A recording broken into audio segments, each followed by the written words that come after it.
Hello, and thanks for taking the time on your daughter's wedding day to join us here on the Godfather Minute. I guess I'll start by introducing us. My name is Alex Robinson. And I am Andy Robinson. I am your co-host on Godfather Minute. I'm also your co-host on the Godfather Minute. So we are both your co-hosts of the Godfather Minute. Welcome, welcome. I do want to start by thanking you, Alex. I've been looking... Yes, you. I've been looking forward to doing this for a very long time, for more than a minute. Mm-hmm. More than a minute.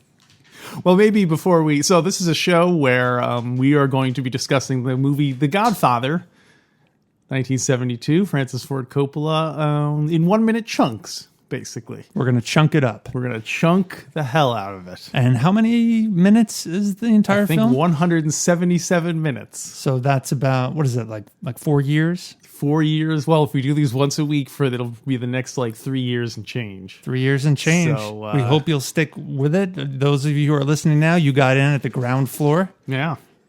Your investment's going to go the farthest since you got in the earliest. So before we get into it, why don't we tell them a little bit about ourselves so they know kind of our bona fides, our credentials. Mm-hmm. So let's start with you. Well, like I said, my name is Andy Robinson. I'm Alex's brother and one of your co-hosts for We are both your co-hosts for Godfather Minute. I am an educator by day and a rock and roll star by night, play bass guitar and do all kinds of odds and ends in entertainment. This is my first foray into podcasting. I'm really excited to be doing this. Is it as glamorous as you thought it was going to be? It is, sitting at this table with you and in front of a bunch of recording gear. It's more than glamorous. Dream come true. Dream come true. So that's me in a nutshell. You in a nutshell. Mm-hmm. My name is Alex Robinson. I'm the co-host here on Godfather Minute. And in my day job, I am a cartoonist. I do graphic novels. You can check out my stuff at comicbookalex.com. I am also the co-host. I was the co-host of a show called The Ink Panthers. I've co-hosted several podcasts. I'm currently co-hosting the Star Wars Minute, which is similar to this, except we talk about Star Wars. So check it out if that's something you're interested in. Well, and I do feel like this is a time to brag. I know you're a humble person, Alex. You should talk a little bit more about your artwork, your cartooning. What should I say about it? You sold many books, and you're an accomplished. Do you consider yourself an indie cartoonist at this point, or have you broken through enough to mainstream audiences that you are no longer? No, I'd say I'm definitely indie alternative, whatever the current name du jour is. Yeah, alt. You're like indie alt. I'm like indie alt. Yeah, DIY. All the FBI. FBI? What do you mean by that? Did I say that part out loud? Did I? We will be talking about the FBI in a few minutes. Sure. In a few podcast minutes. Yeah, right. Capital M minutes, not lowercase m minutes. Yep. So I guess that, I guess that out of the way, do you want to get into it? Or is there any more pregame we should do? I don't think so. Do you remember the first time you saw The Godfather? Oh, boy. You mean the actual Godfather? Yeah. Well, I'm not sure the real Godfather exists. You mean the movie, right? You think he's a legend? Well, he might be. I mean, I think the spirit of the Godfather lives out, even to this day. And I'm looking forward to talking more about how what we see in The Godfather applies to what we're experiencing in modern civilization. Whoa, that sounds very... It's heavy stuff. Conspiratorial theory-ish. Yeah, we'll see. But, so when was the first time you saw the movie, The Godfather? I don't recall. It came out in 71? 72. 72. Mm-hmm. And so I was just born that year. So I think I remember seeing it on TV in chunks, probably not all in one sitting. I mean, it's a pretty heavy movie, too, and probably boring for a kid. I don't remember the first time I saw it all the way through. I didn't see it all the way through until I was in college. Mm-hmm. I remember coming home and our mom's extensive videotape library. My mom loves taping stuff off the TV. And I was home from college one summer, and she was like, "Oh, have you ever seen The Godfather?" And I said, "No, I haven't." And she said, "No, you should watch it." And I was like, "What the heck? I'm here in the summer." And I think I watched Godfather 1 one night, and then I watched like Godfather 2 the next night. The very next night. Yeah. That's a lot of GF in 2 nights. I was proving I love the fact that it's basically like it's a 6-hour epic. You know what I mean? It's not. It's like watching something. Anyway, so that was the first time I saw it, and I can see how it pulls you in too, especially as a young man about to find your way in the world. And I really identified with that Corleone brother. Yeah, which one? Fredo? Yeah, Michael, the older brother who gets stepped over. That one.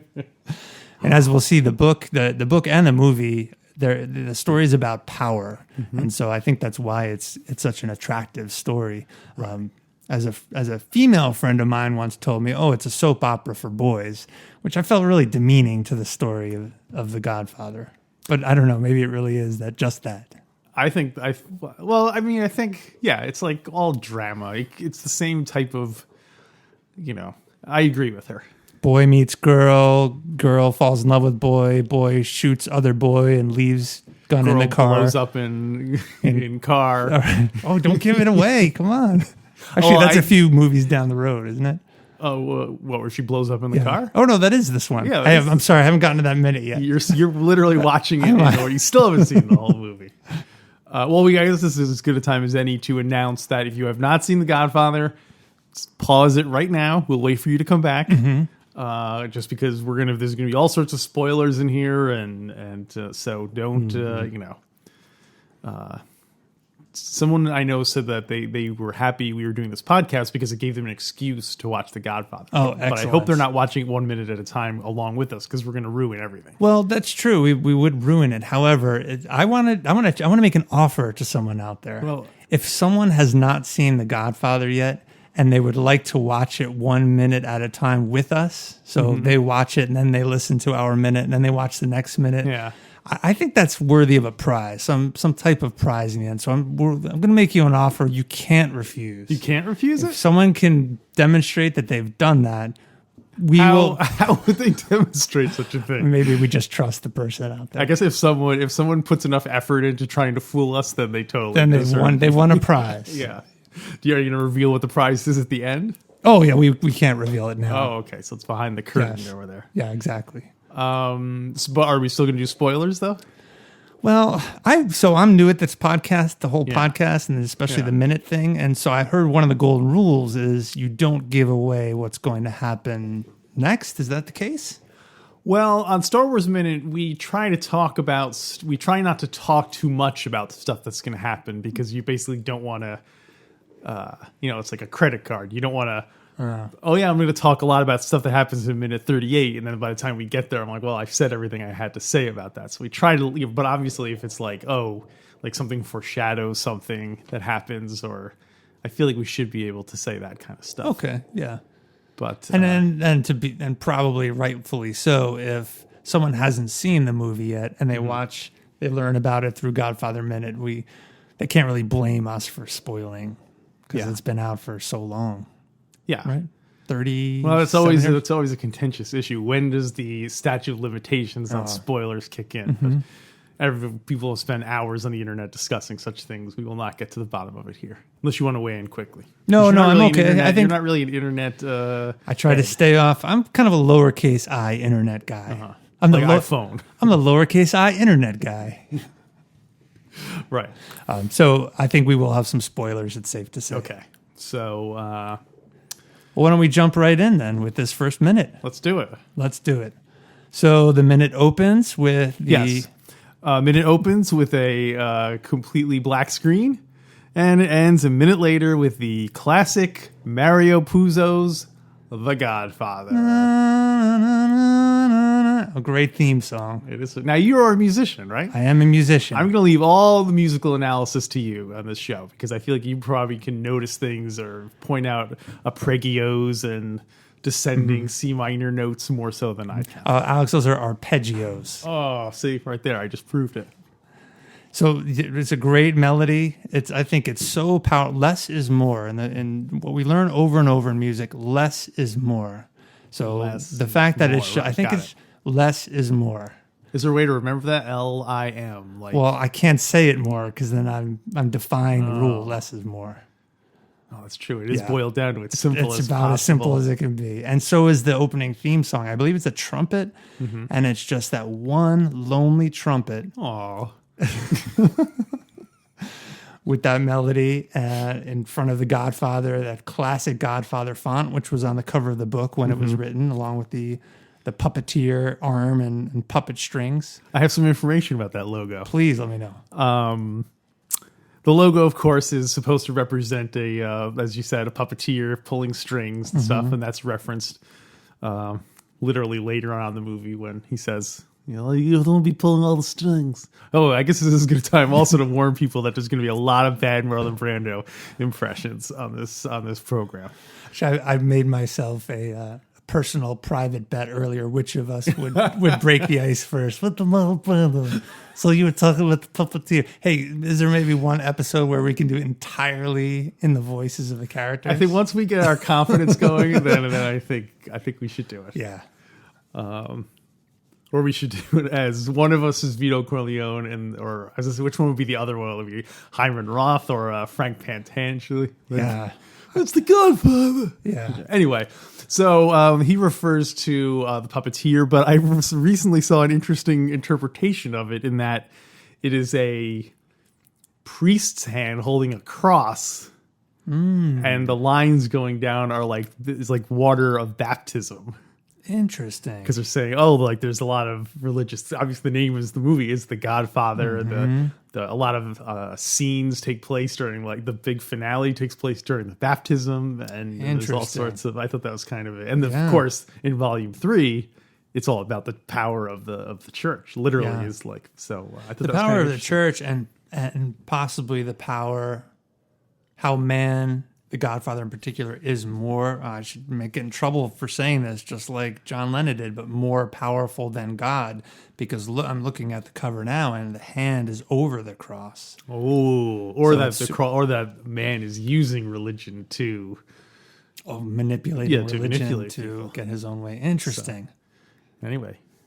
Well, so I can talk a little bit about the birth of the story and the writing of the book. Can I say one more thing about the logo Absolutely. before we move on to that? Yes. A internet company called Sneaker Don. Sneaker Don. It's a place where you buy sneakers on the internet. You can't try them on though, can you? No, but that's nowadays everyone does that. Oh, really? Because they have to do free returns. Then. Yeah, it kind of makes sense. Their slogan probably is Sneaker Don, you can't try them on. That's their catchphrase. That is. You just order them, right? Yeah. You can't refuse. You can't. No, but so their logo was like the Godfather logo, except with a sneaker involved. And if you Google sneakerdon.com, you can see a picture of it. And and they got shut down. And because the Paramount lawyers said that the Godfather logo is one of Paramount's most valuable assets. Oh my gosh. It always comes down to those little things. Always the dollars. It's always the dollars, but it's the font that's making them all the money after all I these guess years. so. Because I guess every time someone wants to do a t-shirt, they have to Wow. license it. And I wonder if Don Corleone were alive today, if he would have had the vision to think of that type of business to get into trademark and copyright protection. It's maybe not. It's not now, but it's the future. Not now, but like 10 years from now. He's got to remember. Well, there's a lot of money in that kerning and fonts. So anyway, you had some behind the scenes. Now starting with the book. And I have been making my way through the book. Some notes about the book. Mario Puzo is the author of The Godfather, and pardon me, but is it Puzo or Puzo? I've always heard, you can correct me if I'm wrong, I've always heard Puzo. Are you serious? Nope, I've always heard Mario Puzo. He was the eighth Marx brother, Puzo, right? Because he loved doing puzzles, jigsaw.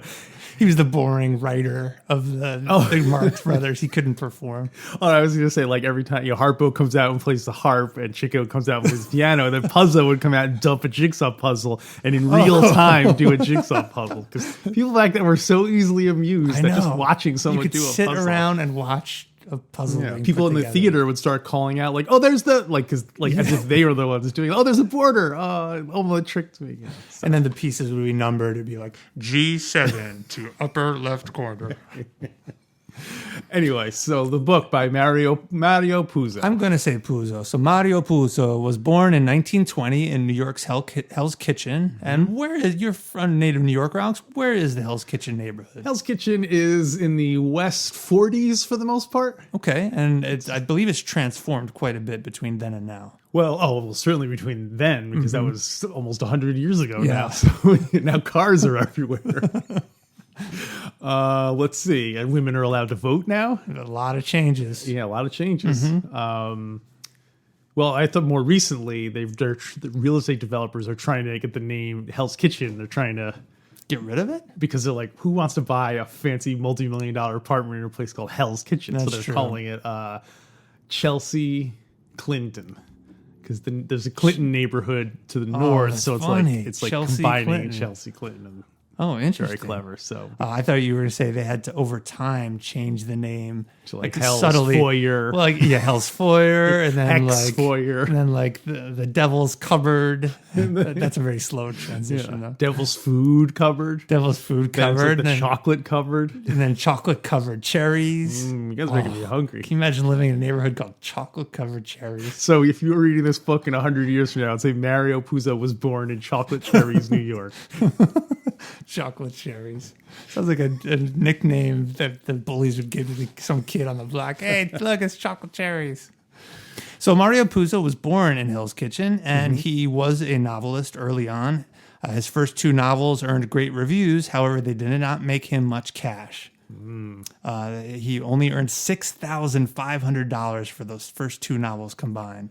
Yeah, but was that like 1960s money? That was, I know, I don't know how it translates. That's like $4 million now. But it made it sound like it wasn't much yeah, money. and I hate to tell everyone, but writers don't get $4,000 for writing books now. Oh, how we've come full circle, yeah. right? Mario Puzo would be begging now to make $6,500 bucks. And at the age of 45, poor Mario, literally poor, owed $20,000 in gambling Oh debts. boy! So he set out to write a book. So he was familiar with this world. In some ways, he actually had never known a gangster or mobster before writing The Godfather. So he started writing The Godfather strictly to make money. It was a cash business. He was not inspired. He just said, "Hey, after my first two, I need to pay off these gambling debts." Who says crime doesn't pay, right? The original 10-page book was just called Mafia, and 8 publishers turned them down. It was only it was like a 10-page. It was outline. what do they call it? A treatment. A treatment? A treatment. Yeah, and 8 publishers turned that treatment down. Count them, 8. That's pretty disheartening. Stories like that, I feel like you hear a lot of them. Like, obviously, Vincent van Gogh only sold 2 paintings in his life. Dr. Seuss got turned down a bunch of times. The Beatles got turned down. Like, I feel like those stories give false hope to so many bad, like, creators. Which you're saying, so when people read that his 9th one was a huge hit, it fuels all these Yeah, or people that, to keep going. those dummies, they had it right under their nose and they let it slip by. I One see. day they're going to, Yeah. like... But, I guess people creating stuff is the worst thing in the world. But I mean, I guess some people who maybe could be doing something that they'd be better at Yeah, that's true. instead of fixating on something that they're mediocre at. But I guess if you enjoy it. I think it was about 15 years ago I read a story that some writer was sick of being rejected, and so he sent in some classic novel like Tale of Two Cities to a publisher or to several, and he was denied. He got that same form letter. "Oh, sorry, your work is okay, but it's not a good fit for our company." Instead of them saying, "Hey, you submitted Tale," no one busted him. So he was trying to prove that they weren't even reading his stuff.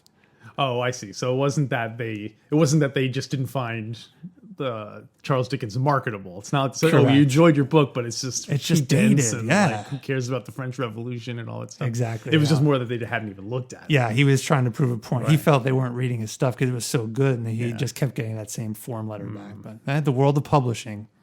So that must have made him feel better when he got back the rejection letter. He's like, Charles Dickens. He's like, well, I'm still rejected. It's not like they said, okay, we'll publish you. You outsmarted us. And the irony is he became known more not for his original work, but for playing that gag on Right, that and then he published wrote show. an autobiography explaining how he came up with it. And Exactly. Like, yeah. And do you know who that was? Who was it? That writer? That was Mario Puzo. Dun, dun, dun. No, it wasn't. I don't remember who it was. The ninth publisher, they said, yeah, we're going to take a chance. They gave him a $5,000 advance, which sounds like a lot, but Well, he still owed $15,000. still to owed people who were gonna $15,000. I bust think his legs. he probably went right out and threw it out on the craps table anyway. Did they say what kind of gambling it was that he was addicted to? No, Got him into it's trouble? just that generic $20,000 gambling debt. Was it like? Do you think it was like horse racing, or was it like something even like the lowest form of gambling, like cockfighting? Cockfighting or like marbles on the playgrounds. Remember this is Well, like this the is the 60s, so oh yeah, like who could roll the hoop the longest by putting a stick into it? dog fighting. Dogfighting, I feel like, is worse than cockfighting. Why? Well, because I guess I feel like dogs are more like, oh, like I love Yeah. dogs, whereas I eat chickens. So That's like, true. Yeah. it'd be hypocritical of me to say, well, chickens shouldn't get killed because Yeah. That's true. I haven't killed my share, but I've eaten my share who were killed on my behalf. So anyway, this is a cheery topic. It's a crime. It's a crime movie, so we're warming you up with little animals being killed first before.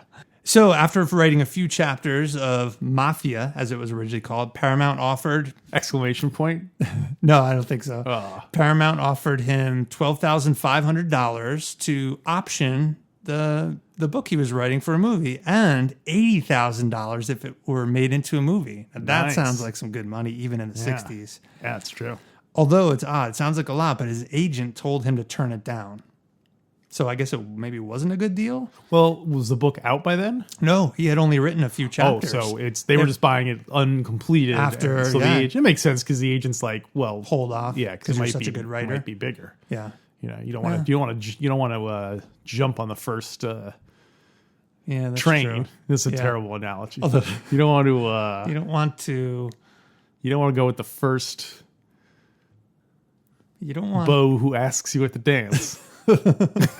Although maybe the agent was also the guy he owed the $20,000 to. So he this was is like called out for more. Yeah, exactly. Conflict of interest. Yeah. But poor Puzo was so broke that he agreed. This was in 1967. And at that time, no one expected it to be the big success it became. 2 years later, in 1969, The Godfather book was published, and it was an enormous success. I'll say it Wow. again, enormous success. Wow. Now, what does that mean in terms of? I'll tell you what it means. It spent 67 weeks on the New York Times bestseller list. That's like almost as long as this show is going to be. Almost. Almost And as in the long. 60s, so if you convert that to 2017 Yeah. weeks, that's like 1,000 weeks on the Wow. bestseller list. So that's a long time. 3 months after it was published, the other film companies were like, I want to get into that. And they took interest into making it. But Paramount said, no way, we optioned this. We're going to make this into a movie. Variety magazine said that this was the best deal Paramount and any studio had ever made in the modern era. They only really spent $80,000. Yeah, the logo alone was worth that. The long term. They called it a bargain basement literary buy. Yeah. So that's the history of the beginning of the book.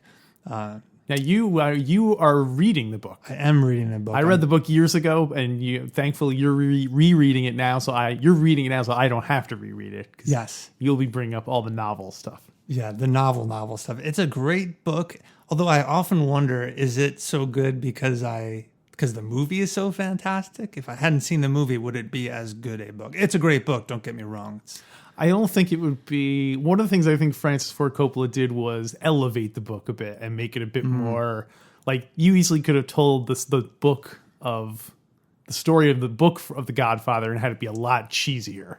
Oh yeah, definitely. You know, I'm sure once we're going to talk, I'm sure we'll bring up other actors who were almost cast or who people wanted and stuff, and could have resulted in very different movies. So I think it's a case of a great book being made into an excellent movie. Because the book is good in its own right, but it's a bit more like I don't know, lurid. It's a lot more like like violence, and not that there's not violence in the movie, but the violence has it looks beautiful in the movie. Yeah, beautiful, and sort of the subtleties of the characters are brought out a little bit more in the movie.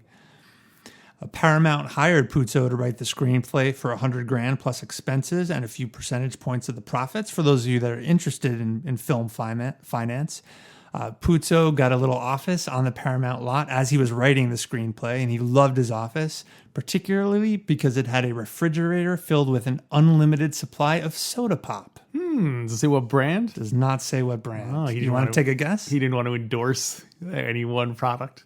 I'm not sure. Maybe it was just... Actually, it was probably Paramount that had a deal with some soda pop company, like PepsiCo. Product placement. I was trying to think of what soda would you drink after witnessing a dog fight? Like, what would be your... Well, the dog would want to drink Dr. Pepper. What else is there? 7-Up. It's probably something like, like a weird one, like RC. It's not even the weirdest one. Yeah. I bet it was like a store brand. Oh, a generic brand? Yeah. But Puzo was so broke. He just loved whatever he He's like, this is like champagne to me. His agent's like, no, don't agree to generic. Hold out for RC. At least. Yeah, because Paramount had like a great deal where they just, had a... Another interesting point, while Puzo was writing the screenplay, he mailed a copy of the first version to Marlon Brando, who was the only person that Puzo envisioned playing the main character, Don Corleone. Wow, that's that must have been so exciting, because I've written You mean to be Puzo? To be Mario Puzo. Oh. Because I've written some books, and I've imagined what they would be like as a movie, and the fact that I was like, oh, who'd be the perfect person to play this person, and then I actually have that person play it. It must have been very exciting. That's awesome. Because you always hear about situations where the person cast is like nothing like like those Jack Reacher movies. Oh yeah, like Tom Cruise is in them, famously very short man, and in the Tom Reacher novels they specifically talk about what a big hulking guy he is, 6'5" or some crazy thing. So do you think the writer of the Jack Reacher novels was upset? Like, no, he needs to be bigger. We're on stilts. Yeah. Well, I'm sure having Tom Cruise in it, you're like, well, I'll console myself with getting a couple of million extra dollars. Or this was the opposite of The Godfather. Yeah. The author saying, anyone but Tom no, Cruise. I don't want it. An agent saying, you idiot, take it. It's Tom Cruise. Although I heard this urban legend that the scripts got mixed. Yeah. And it was Tom Cruise that got the script, the screenplay for The Godfather, and Marlon Brando had gotten the script to the Jack Reacher films. Oh, I thought you were going to say what's the Risky Business or something? What would be the least appropriate movie to have Tom Cruise movie? It might be that one. Especially this, because he's in his tighty whities at one scene. Yeah, and it would be like really fat Brando too. Like it wouldn't be young, svelte Brando. It would be with all his high school friends. Yeah, like that's just getting creepy, right? It's got all his high school friends. I don't know any lines from Risky Business. Let me put my sunglasses down over my eyes. Let's get into some risky business. I have some information about Paramount. Since we're seeing the Paramount logo here prominently, there's only two things we see: one logo and another logo. The Paramount logo, it was a sketch by a guy named W.W. Hodgkinson. And he remembered when I guess he grew up in Utah, and he was sketching a mountain that might have been in Utah, but no one has ever found the real mountain that is supposed to be the Paramount Mountain. Cool. Paramount itself is the oldest. Well, the Paramount logo is the oldest surviving Hollywood logo. Wow. And Paramount, it's the fifth oldest movie studio in existence. Wow, interesting. It started in 1912. Do you think you can name any of the other studios that are older? That are still around? That are still around. I'm going to say MGM? No? No. Only one of them is... older than Paramount? No, those four that are older than Paramount. Okay. Only one of which I think is an American company. Oh, and none of them are around anymore? No, there's four others that have been around longer. Oh, okay, got it. One of them is a Hollywood studio. The rest I think are either foreign or... maybe Netflix studio? Netflix is actually the youngest studio. That was the completely wrong answer. Going in reverse order, Universal, that was the one. Something called Nordisk. Path, that's Path with an E, Path. So these are European, I'm guessing. I think so. Yeah, they're like French or something. And then Gaumont, which is a French studio. So there you go. So old studio, Over 100 years old. old logo. I have a question about the logo. You said it's the longest surviving logo. Current, like the logo that is still being used from its original. Got it. So I noticed when I was watching the first minute that they had that the logo, the picture has like ice and snow at the top of the mountain. Now, did they update that due to climate change? Has the ice receded at all? Yeah, that's one of the tragic things is that a lot of the animals that live there, and also like I think 16 people died climbing the Paramount Mountain. You mean just to make the logo? No, these guys were just adventure seekers. It wasn't professional. Okay. They were just doing it because it was there. Okay. Yeah. Did Their goal is to climb the logos of all the 5 oldest companies. So the Time Warner one, that's the hardest one. Wait, which one is that? Is that the one with the pillars? Is that? Oh, that's 20th Century Fox. Oh, that one is. Yeah, that's hard like to a scale. monument. Yeah. It's not hard to scale, but it's just in an urban area, so the security will plus knock it's you like off. Now you have to have a time machine to do it because the 20th century's over. So yeah. Well, that's the Paramount logo and the opening. Yeah, so No, we haven't seen any characters yet, so we have not even heard a word of dialogue. There's a lot of suspense building up. Nothing. I don't know if I should do this stuff now or space it out for other episodes. Yeah, I have a few things too to talk about, but I'm not sure. Let's keep going. Let's make this roll. one. This one we're providing a lot of background and stuff. Yeah. So like give the people a double-sized first issue. So bonus. are you gonna put that in your post? We'll have to do that. Yeah. Bonus. A little delay. Yeah. Bonus. So what do you want to share some of your trivia? Sure. Actually, I'm not going to. I just realized this. This has to do with characters, and so I don't want to say anything about characters. Definitely save that. I will say some things. The movie came out in 1972, as we discussed. It was the #1 movie for 11 weeks. Wow. Is that a long time? That is a very long. No movies. Even back then? Yeah, I think it was a. Now that would be. That would be, I think, like Titanic. Did Star Wars even? No. Like, I mean, the new ones. No. Well, now there's so much competition. 11 weeks. That's a long time. That's almost 3 months. Long time. Play it again, Sam. Oh, wow. The Woody Allen movie interrupted right in the middle. It's like Godfather. Play it again, Sam. Godfather. And then Godfather took over. Yeah, again? Godfather regained Oh the my number one spot. How do you think Woody Allen responded to that? I think he's like, this is crazy. You think he apologized to Don Corleone? He's like, Don, I didn't mean to. I told him to release it later, but that's the worst Woody Allen ever. I think we should do one episode, both doing our Woody Allen hosted. We're gonna do 1 week where each day we're gonna do 1 week where we're gonna do like a month of shows where each one we're hosting it as a different Hollywood famous person. Oh, for the whole episode. Yeah, and then people have to guess who we're trying to imitate for the episode. And there will be a prize. There will be a prize, which will be revealed at the end.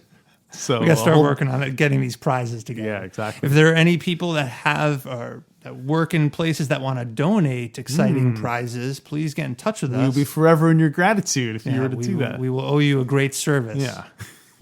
So, what other movies came out in 1972?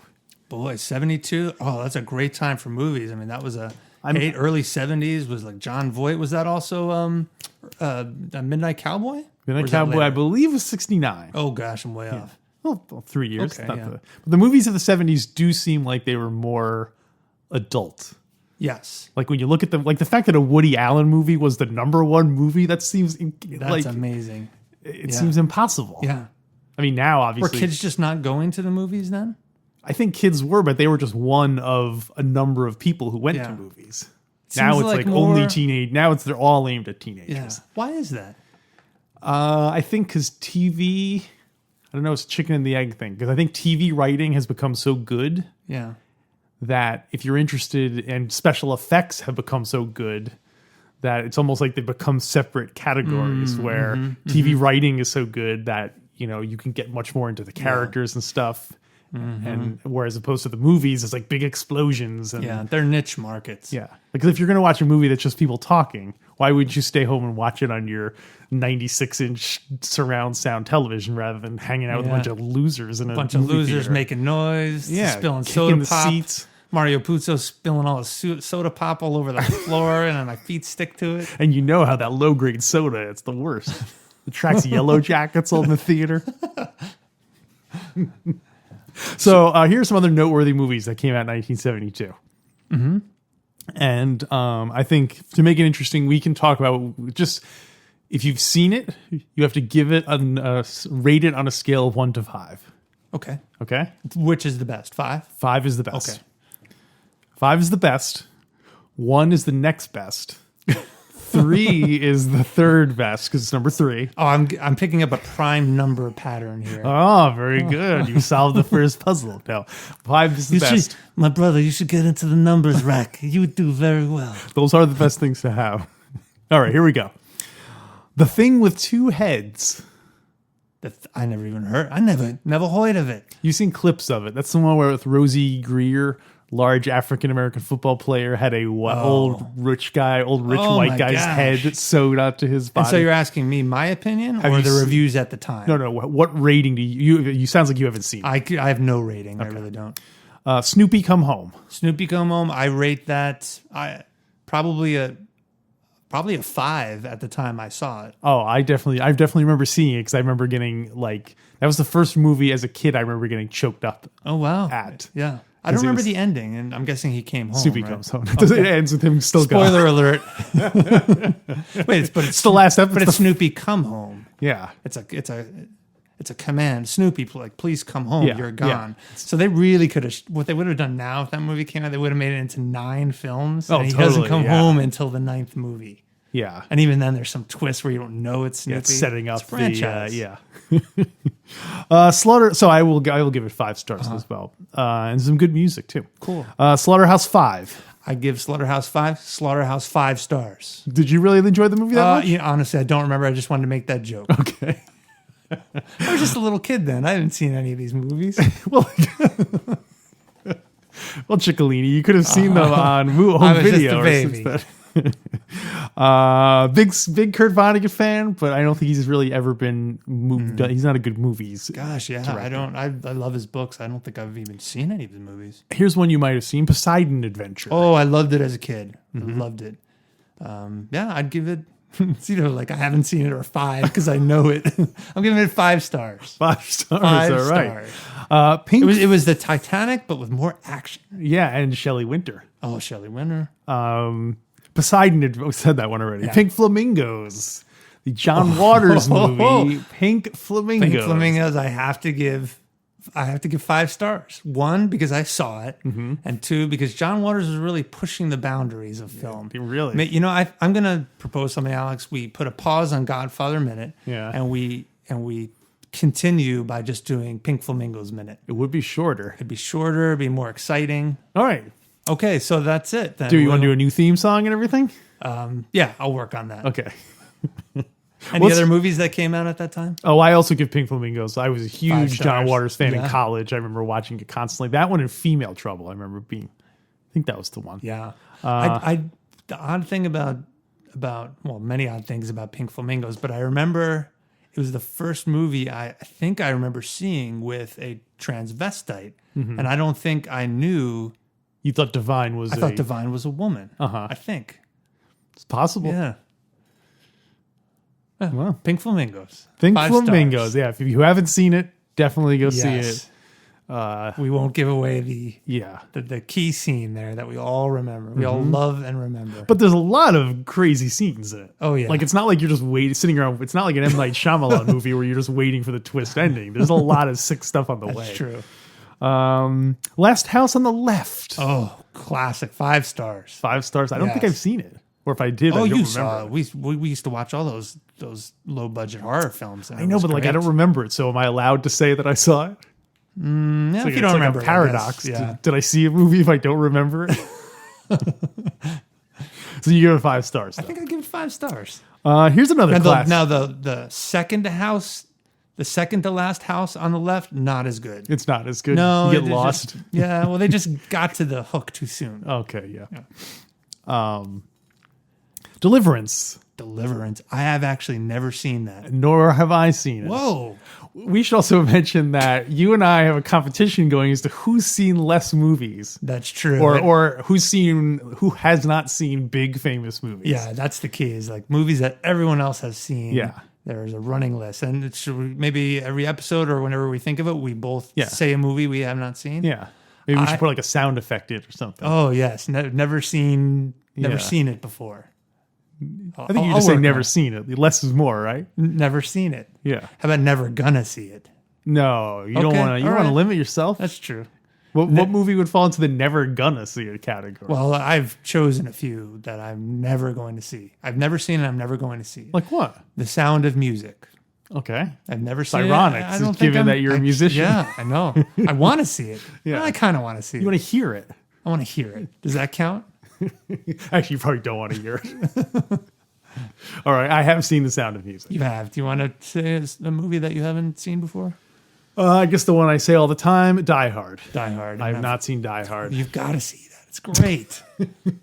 Okay. The value of seeing it is much higher than the value of being able to say you've never seen it. See, I feel the opposite. I feel like I'm just kidding. I was trying to bait you into watching it, so I have. Oh, so your one list over is shorter. me. We're not competitive. Trick me into this. Yeah. Never seen Deliverance, nor have I seen Deep Throat. Deep Throat. Deep Throat came out in 1972. How many stars do you give it? I've never seen it. I don't think I've seen it. I gave it 69 stars. Yeah. Ow.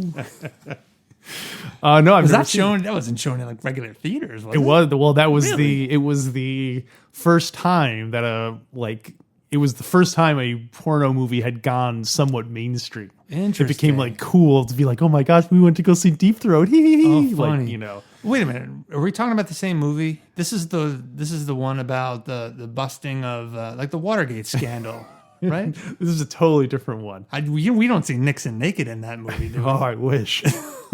They call him Tricky Dick, you know. Well, speaking of Nixon, I guess I should also say that 1972 was the year Watergate happened. Interesting. Wow, we just came to that. Yeah, just and the Watergate burglars were caught in this year. It didn't blossom into a full blown scandal, but it was percolating at this time. You know, it's really interesting. I hadn't thought of that because I hadn't thought about this connection with Watergate, but as we'll see, The Godfather is really about power and family.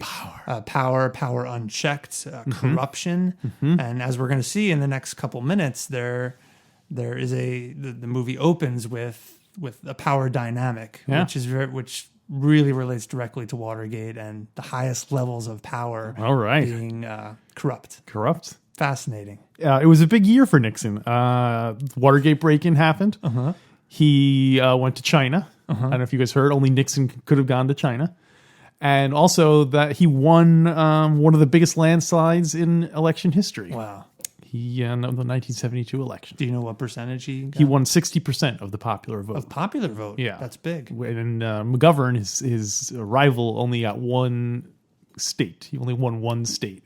Oh, what was it? What was the state? I forget. Illinois? No, I think he was from the Massachusetts? Northeast. Yeah, I think it was like one of the liberal, I don't remember. I think the one state he won was State of Shock after losing in that landslide. Yeah. Some other news. A house costs $27,000. I'll take it. The average home. So that just shows you that the Mario Puzo was paid one quarter of a house for his. Well, and when the movie was made, he was paid $80,000, so that is quite a bit. Especially considering the average income was $11,000. Wow, some good money in that screenplay writing business. Gas only costs 55 cents a gallon. Here's an interesting one. Wrangler jeans cost $12. Wow, that seems like a lot.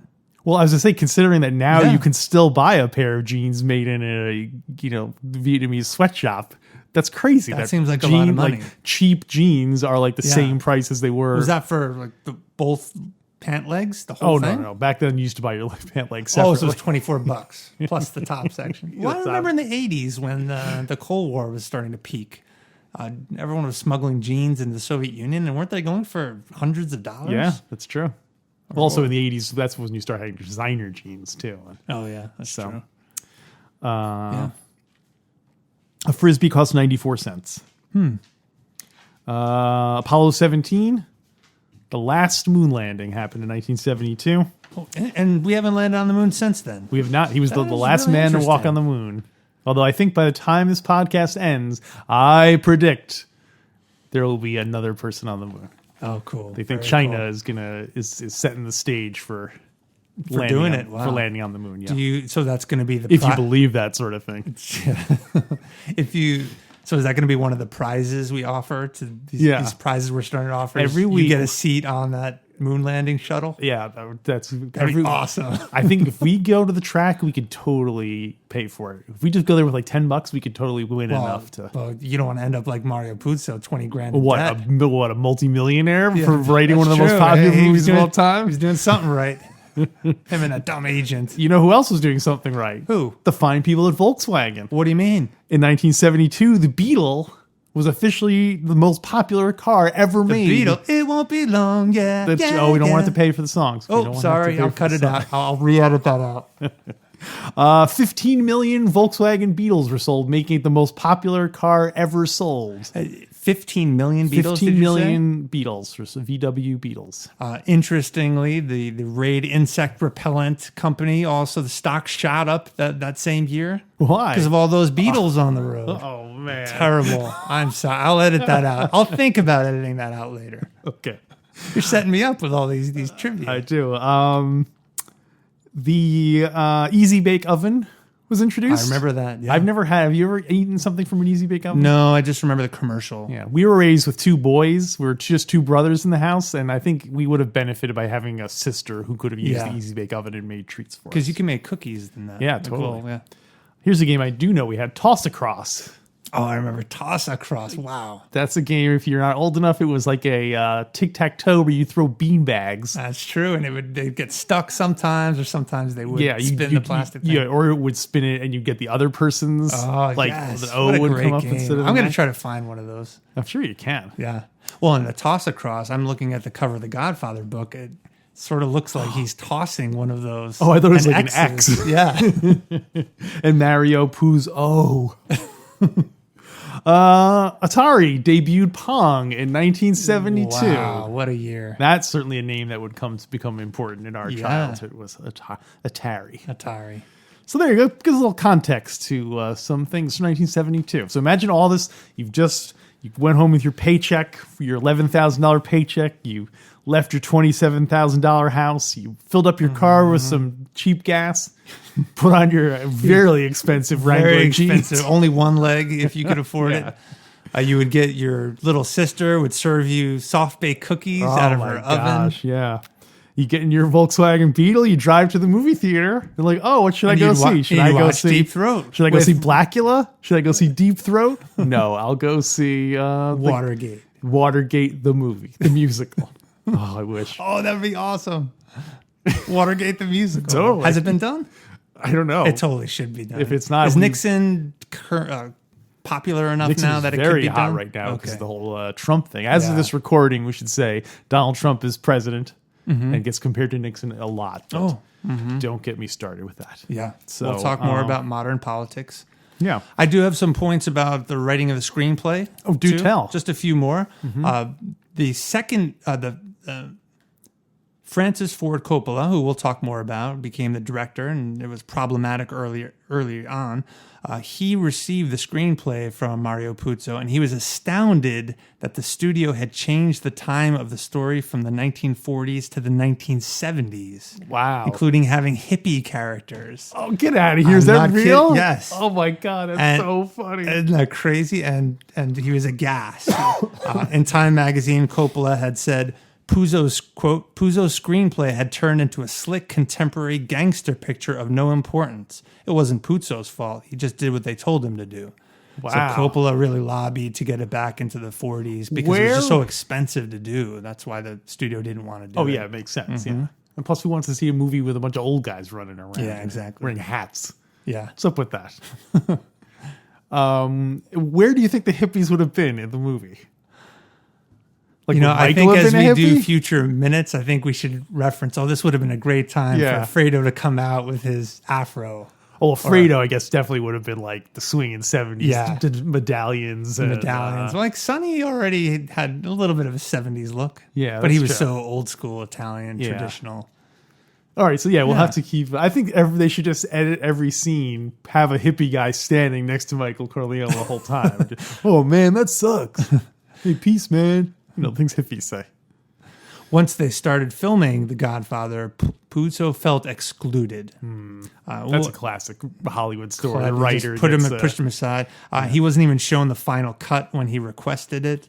And apparently, and this is true, Puzo even swore a Sicilian vendetta against Paramount Vice President Robert Evans. Wow. Probably just in jest.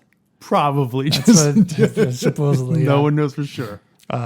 But when I read that, I realized that Puzo was taking it personal. It was really just business, but he was taking it very personally, Alex. Mario Puzo's still alive? I don't think so. No, I recall a few years ago, I believe he passed away.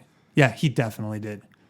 Yeah, he'd be over 100 years. He'd be over would. 100 years Yeah. old. That doesn't mean he's dead necessarily. Yeah, But I seem to remember it happening maybe about 10 years ago. actually, it happened in 1999. Oh, okay. A while ago then. He did not live.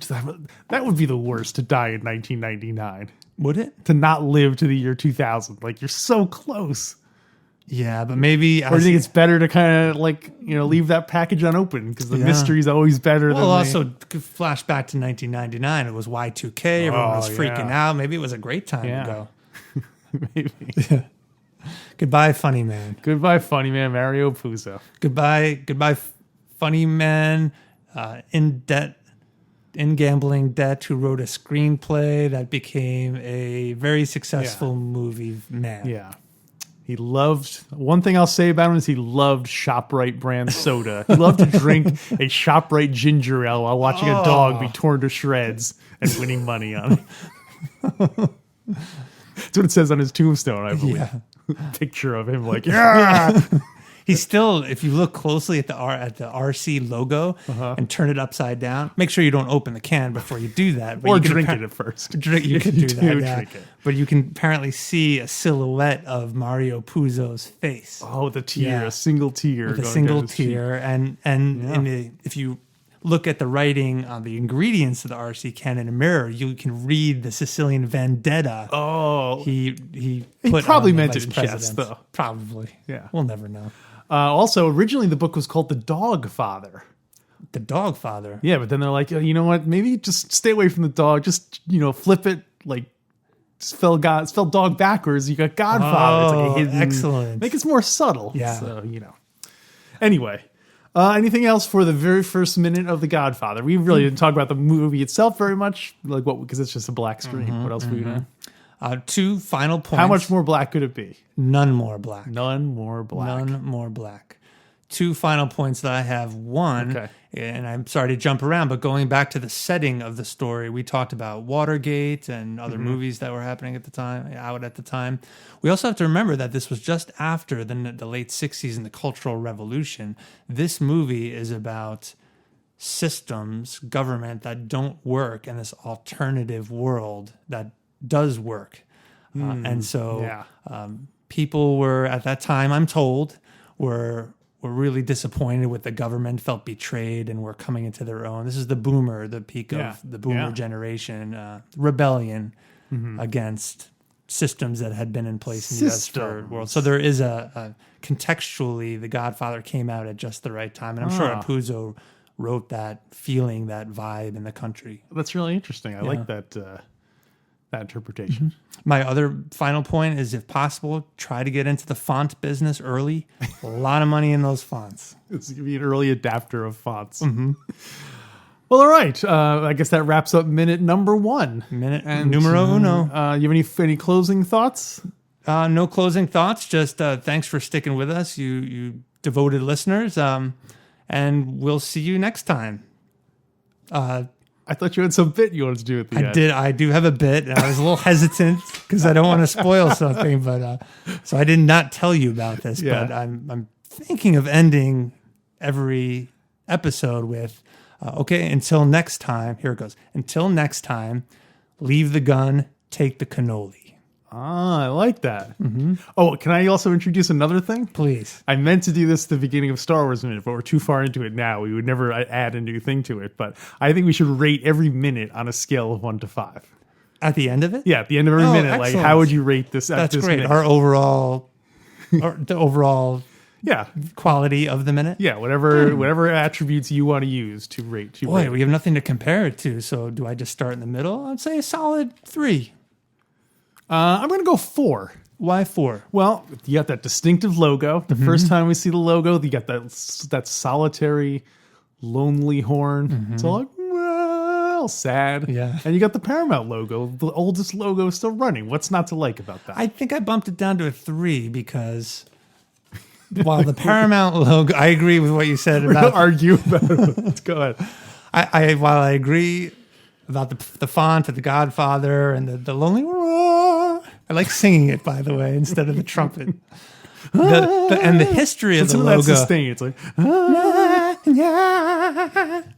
while the history of the logo is very interesting, you don't know that watching it. It just looks like another corporate. that's Corporate, true. like, hey, you're about to watch this Shoving it awesome down our movie. It was throats. done by a bunch of people who are trying to make a lot of money. So All right. that's the only reason I bumped it down. And it is the only time in this entire movie we were probably going to see a product or a company name, possibly. Well, that's an interesting thing. We should keep an eye out. Keep for an that. eye out for I can product think of placement. one. I think I think of one other product placement. There is that scene where Don Corleone clears his throat drinking a nice, cool, refreshing RC Cola. I forgot about that. Wow, that really is refreshing. Yeah. By the way, before we make our next move, don't forget, Michael, to pick up 3 cases of RC Cola. It's refreshing, cold. You can get it at your local ShopRite. RC, it stands for really cool. Really cool. And that's what you'll do when you RC Cola. This is getting worse and worse. I used to be able to do a good Marlon Brando. I'm rubbing imitation. off on you because mine is terrible. What?